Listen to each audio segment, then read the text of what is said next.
Hello viewers, इस video में हम क्वेश्चन नंबर 5 को हल करेंगे जिसमें लिखा हुआ है एक्सरसाइज 1.1 का क्वेश्चन नंबर 5।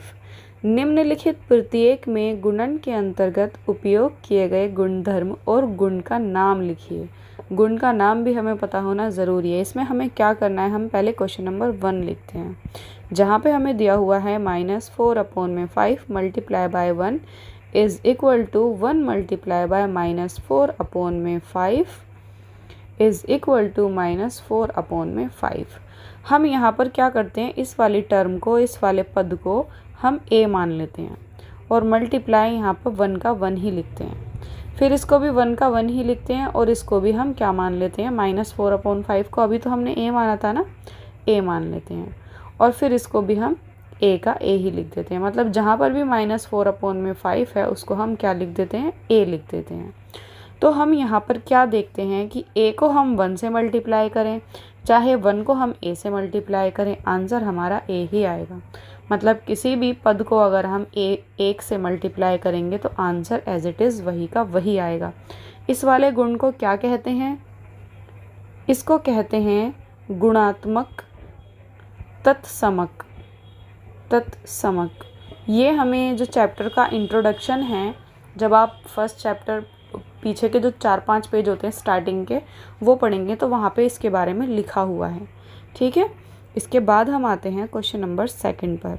क्वेश्चन नंबर 2 को हम लिख लेते हैं। यहाँ दिया हुआ है -13/17 मल्टीप्लाई बाय -2/7 माइनस, ठीक है, is equal to -2/7 multiply by -13/17। ये हमें दिया हुआ और यहाँ पे भी ब्रैकेट लगाया हुआ है।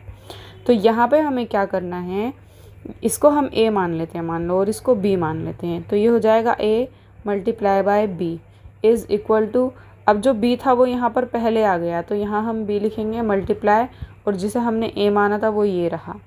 तो यहाँ पर ये है कि a मल्टीप्लाई बाय b करते हैं तो इज़ इक्वल टू होता है वो b मल्टीप्लाई a के। मतलब पद आगे पीछे करने से मल्टीप्लाई में कोई ख़ास फ़र्क नहीं पड़ता। और इसको क्या कहते हैं, इसको कहते हैं गुणन क्रम विनिमेयता। ठीक है, इसका आंसर ये है। इसके बाद हम थर्ड पर आते हैं। थर्ड हमें क्या दिया हुआ है, यहाँ पर थर्ड हमारा ये रहा -19/29 और multiply by 29/-19 is equal to 1। ये हमें यहाँ पर दिया हुआ है तो इसमें भी हम यही करते हैं, इसको a मान लेते हैं। ठीक है, और यहाँ पे अलग अलग दिया हुआ है ना, नीचे वाले को b मानते हैं। मल्टीप्लाई बाय, अब यहाँ पर इसको a मानते हैं, इसको b मानते हैं। यहाँ पे ये b कर दिया है तो ये b है और ये a है। मतलब -19 को हमने 1 मान लिया है a, और इन दोनों को b मान लिया। अब आप कंफ्यूज होंगे कि कहाँ किसको a मानना है किसको b मानना है, तो मैं आपको समझाती हूँ। देखो, जब स्टार्टिंग में सिर्फ हम 1 के साथ थे, सिर्फ a की टर्म हमें दिखाई दे रही थी और यहाँ 1 के साथ थे, तो आप समझ जाइए कि यहाँ सिर्फ a मानना है।